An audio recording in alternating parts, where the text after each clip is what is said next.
Yes. You have a new one now. Yes. And how is Saint? He's my twin. He's literally my twin personality. He's so, I don't want to be like, I'm so sweet, but he's so sweet. You are so sweet. I know you. You're very sweet.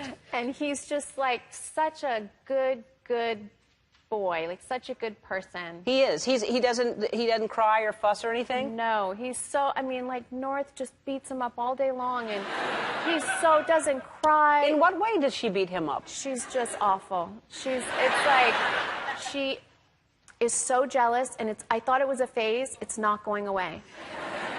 She just says boys aren't allowed in her room. Like when she's gone at school, I'm like, it's time, let's go in her room. Let's do whatever you want, go crazy. She's just so jealous. I can't hold him. I have to stop breastfeeding him. I mean, when I was breastfeeding him, she was so jealous. I had to get a little milk box and put it in the other bra with the straw. So she would drink and he would drink. I mean, she's so jealous. That's so sweet of you to think to do that. That's awesome that you would do that. Crazy. I mean, the things you do. She would think that there's something different with a straw than a... But, you know, maybe she's not that bright. No. She's really, really smart, actually. Like, she knows how to outsmart us, or she thinks she does. But she is Kanye's twin. Same personality. Really? Says the same wild things. Like, those two. So them talking together is quite something, I bet. Oh, I mean... Like, what does she say? What wild things? I mean, she'll just sit looking at me, like here, and be like, Mommy, I don't like Ellen. Or whoever it is, you know? And I'm just like, no. You know, and she's just like, why, Mom? I'm being honest. And I was like, okay. Wow, that's a shame. Yeah. All right, we're gonna take a break, and we're gonna talk about Kanye's about to turn 40, and he does these outrageous, huge things for you.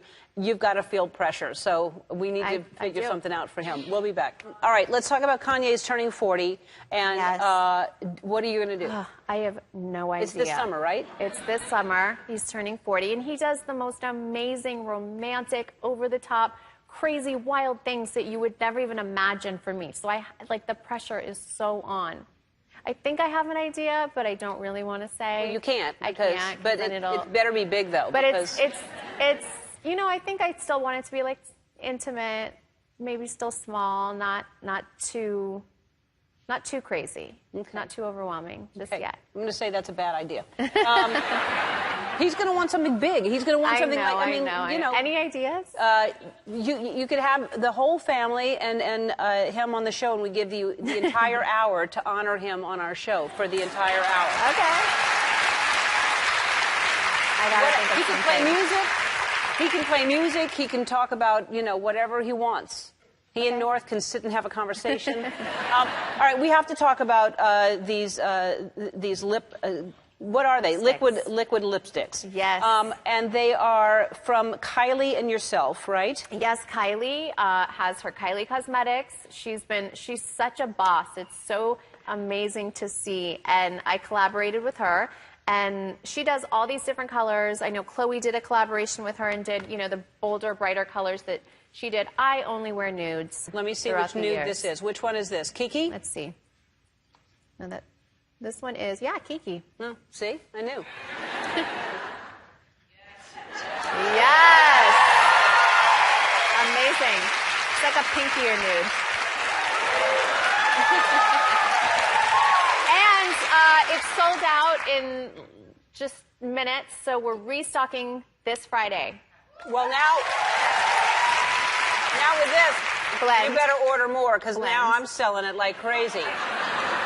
Look at that. I don't even know what that looks like. I can't tell, but it sure does feel good.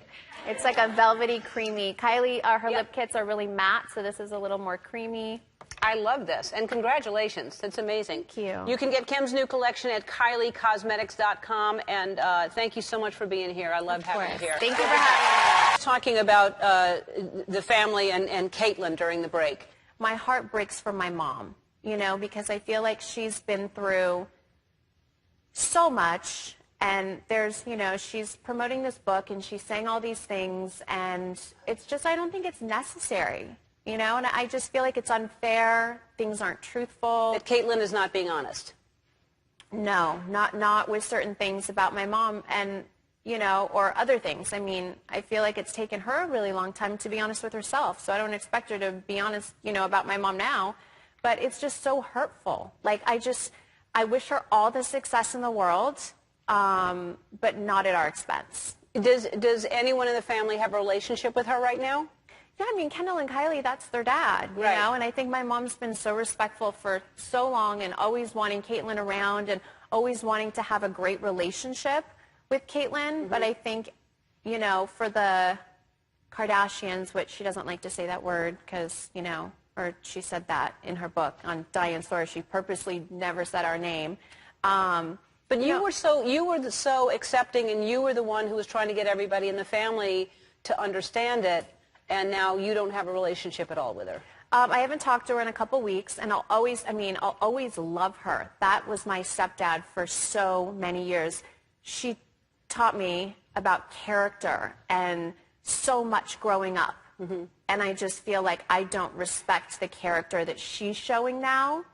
And but like I said, I'll still always have a major love for her, for who she was in my life. I'm really sentimental. I think my mom's that way, and I'll never say, you know, it's, you know, it's still kind of Kylie's dad, so I want to be respectful, but I just feel like there's no need for a book. You know, tell your story. Right. But just don't bash, you know, other people. Yeah. You know, I just think it's like not tasteful. That's got to be tough.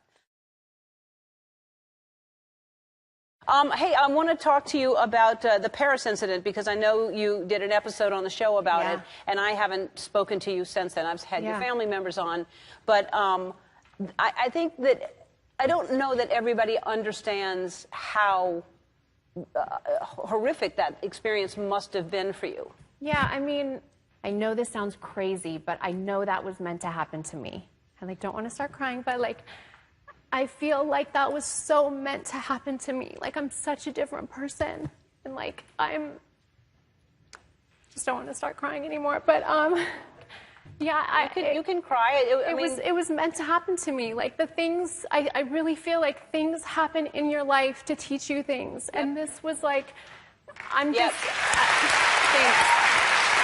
like, I was, you know, it was probably no secret. You see it on the show and it's being flashy. Like, I was definitely materialistic before. And not that there's anything bad with having things and working hard to get those things. And I'm really proud of, you know, everyone around me that's successful. But like, I'm so happy that my kids get this me and that this is who I'm raising my kids. Because I just don't care about that stuff anymore. Really? You know, I really don't.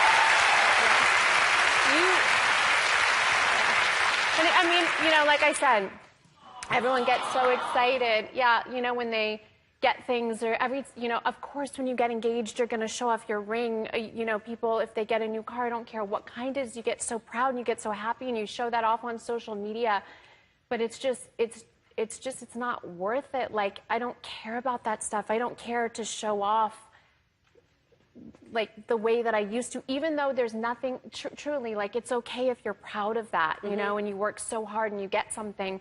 It's just not who I am anymore. So you were, and because you were showing these diamonds, because you were in Paris, you showed off what you had. Yeah. And you think that that attracted those guys, and they said, she has all this in her apartment.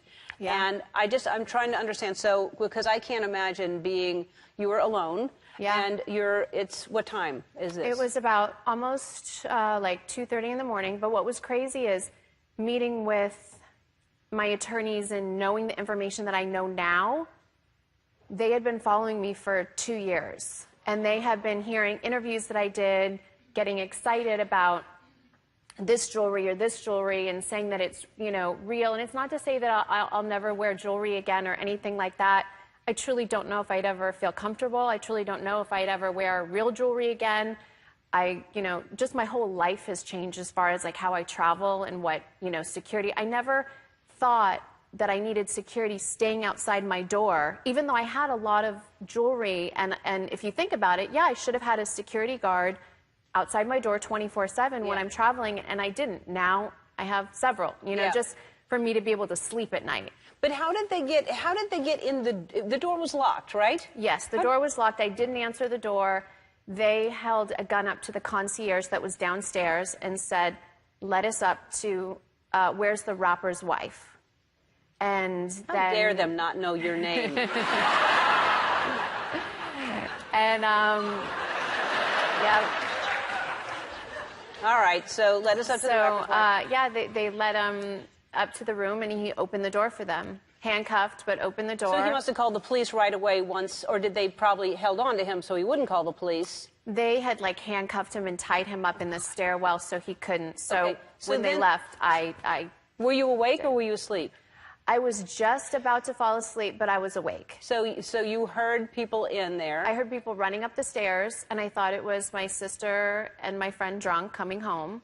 And I was calling out for them, like... I was debated going out, not going out, like all night. And then finally I'm like, you know what, I'm just going to stay in and pack. And one of my high school friends, who's a stylist that came with us on that trip, she was downstairs in a bedroom, and they didn't know that she was there with us. So she heard what was going on, and she heard me screaming. And so she called my sister and my security. But, okay, but let's get, they're with you. Yeah. They have a gun. Mm-hmm. Are you hysterically crying? Are you like, how do you react in a situation like that? Well, automatically, your stomach drops. It's a feeling you can't even explain, and I knew that was it for me. Like, I thought you were going to die. 100%. 100%. I said a prayer. I'm like, I know I'm going to heaven. I hope my kids are okay. My husband. I don't want to cry. You're making me cry. But it does happen really fast. It was a good 7 or 8 minutes of torture, but when I look back and I analyze it, I'm like, okay, they weren't really aggressive. Like, it could have been way worse. So I don't want to sound, like I'm not grateful. Like, I'm out, I'm home, I'm safe. Yeah. I'm such a better person. It's okay. Like, let's move on.